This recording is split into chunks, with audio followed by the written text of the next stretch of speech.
is another part of the Q&As about partnership visa series, where I always take one question and then I answer it in details. So today is the second part of it. If you haven't seen the previous one, go to the last week's video, I believe, like last week's videos. And one of them is the first part where I was talking about like how to get it and who qualifies generally. So that one of you must be an EU citizen, the other living in the Czech Republic. The other one is a non-EU citizen, that it doesn't work if both of you are non-EU citizens, all that. But today I will be primarily talking about the relationship requirements, let's say, because there are plenty of misunderstandings, maybe, as in everything, like in immigration, in all the different topics. Saying, for example, that you need to be living together for a year or stuff like that. So I will actually describe three most important parts or points that you need to,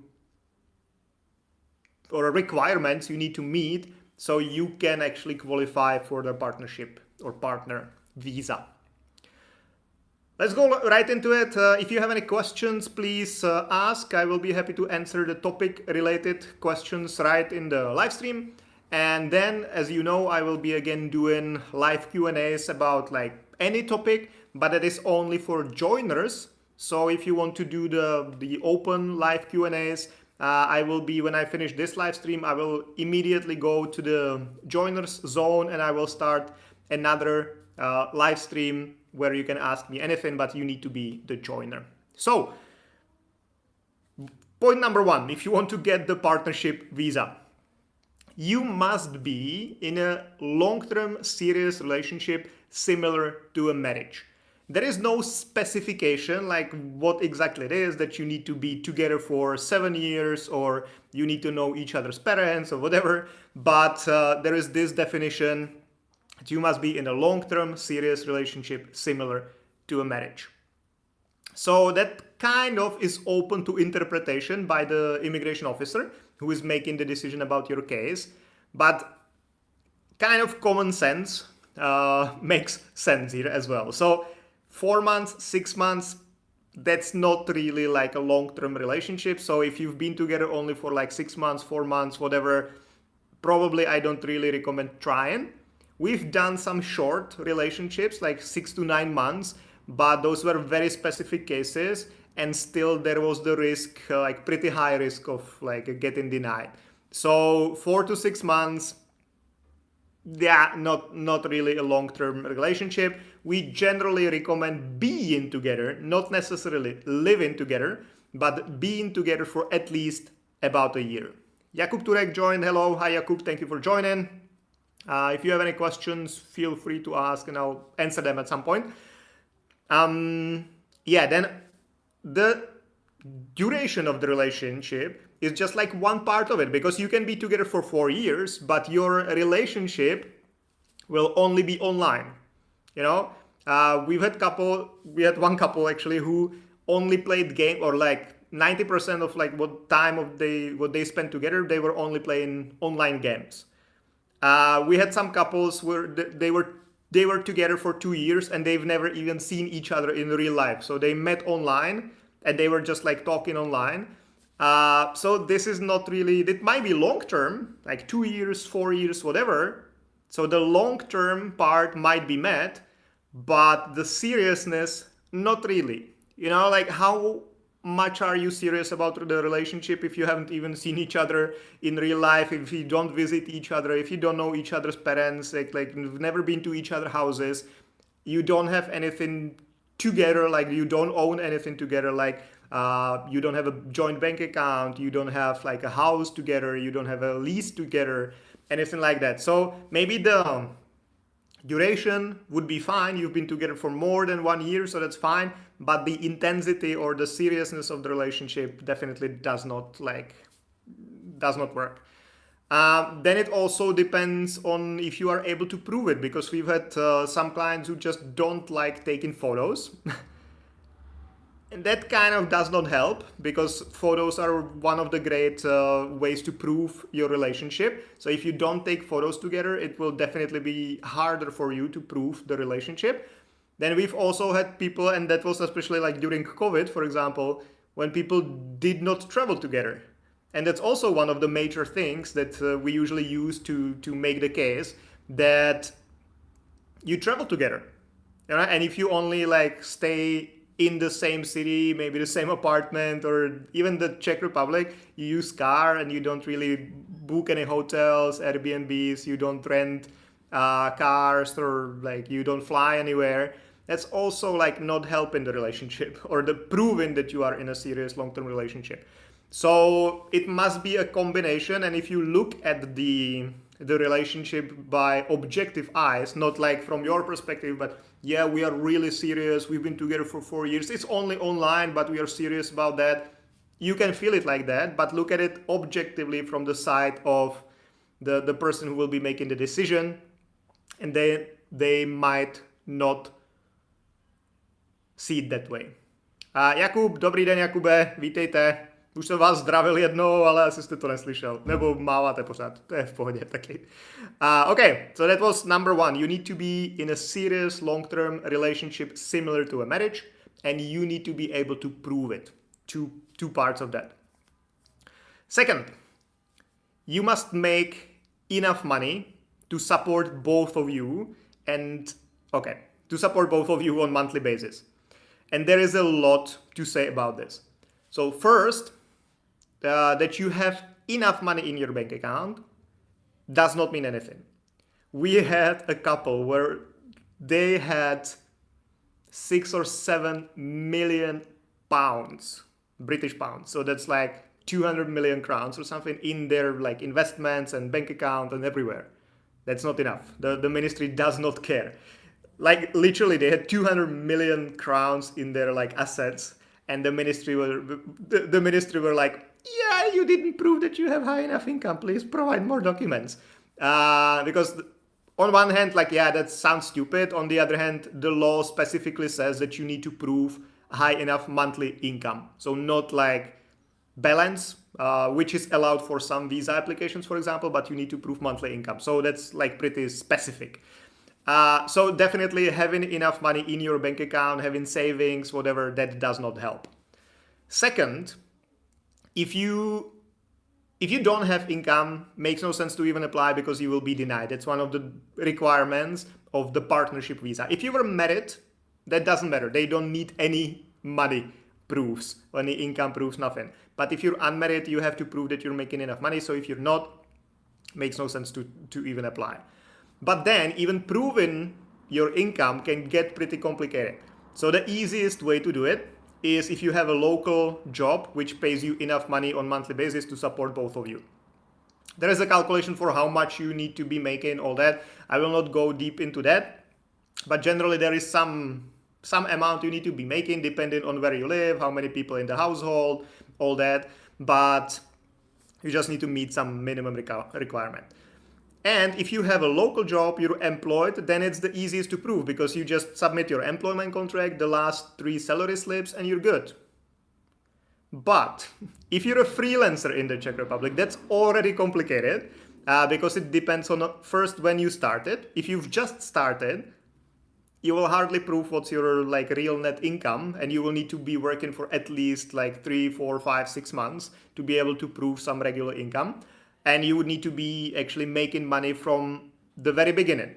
So if you've had your trade license for 3 months, but the first 2 months you were not really making any money, that does not help.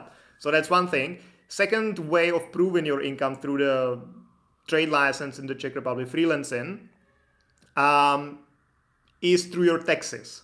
But usually how Czechs do taxes is that you deduct as much as you can. You do the 60-40 deduction, then you deduct all the discounts, tax discounts for your wife, all that.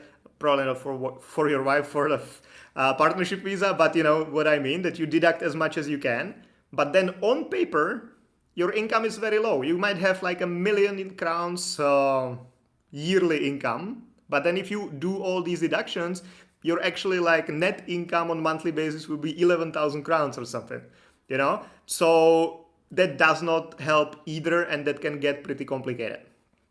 The worst case scenario, or the second worst, would be if you are employed somewhere outside of the Czech Republic, because that happens as well, that people have their job in the US and they come here and they can keep the job for some amount of time. So that's in theory possible, but at the very least, you will need to translate all the documents into Czech. So your foreign employment contract, and what I've seen in US contracts, it's just 20 pages of bullshit, which is not specific to you. It's just like, if you do this, potentially this could happen, blah, blah, blah, all that. So you have to translate all this. So like 20 pages of translation of just the contract, and then some kind of pay slips, salary slips, whatever. And then it still depends on the decision maker, because they might say, okay, but this does not specifically say what is your net salary after all the deductions. And we don't know if you still need to pay some taxes on that, or if it's already deducted from your salary, because the contract doesn't say that. And it can get complicated, but at the very least, you have to translate everything, which will cost you extra money, will take some extra time, and you generally need to have physical original documents, not just scans or copies, but like physically signed documents, which sometimes is also a problem in the US, where like you sign everything electronically. So the worst situation, if you're a freelancer somewhere outside of the Czech Republic, so let's say the company wants to keep you, but they don't want to have you, or they cannot have you as an employee in the Czech Republic, so they keep you as a freelancer. And proving that you're making enough money in some foreign country, that's almost like mission impossible. Because Czech government, or the particular person who will be making the decision about your case, they have no idea how taxes work in the US or in Spain or in like wherever, Great Britain. So you would need to basically explain everything. You would need to give them all the numbers, like all your incomes, all your expenses. You need to have some official documents, so some tax returns as well, which look and work very differently than the Czech ones. So that can get super, super complicated, and definitely not a way to go for the application. So that was number 2. Let's see if there are some comments. Lee, I think the whole system depends on the country also, unfortunately, for some couples. That's true as well. That's true as well. But that also has some reasons in some cases. But yeah, you are right. If you're an American, it's way easier for you to get any type of visa than if you're Nigerian, for example, or whatever African country basically, or most Asian countries as well. The government looks at certain nationalities in a different way. Yeah. Petr Korab, wow. Don't know exactly what it refers to, but I'm happy you're enjoying the live stream. So the third thing, how to qualify for the partner visa, is that you must live together in the Czech Republic. There is no specification that you would need to be living together outside of the Czech Republic for some amount of time. I had a consultation earlier today with a couple, Czech girl and a British guy, and they also told me this, that they read somewhere that you need to be living together for at least a year before you move here. That's not the truth. That's not the case, because the law doesn't say that. But obviously it helps if you live together in Britain, for example, or wherever, like Spain or like even Nigeria or Vietnam, wherever, and you have a lease agreement that proves that. That definitely helps a lot in the case, because it shows that you already lived in some other country. So it will definitely together, I mean, so it definitely will make the application easier for you, but it's not an official requirement. On the other hand, you definitely need to be living together in the Czech Republic, because you cannot say, hey, I'm moving here and applying for the partnership visa because I want to be with my partner, but we'll be living in different places. You know, we just don't take it that seriously. That's not gonna work. So you need to be living at the same apartment. So especially if you live in some shared accommodation, or you live with your parents, or similar situations, you need to be kind of careful about that, because you really need to be living together in the Czech Republic.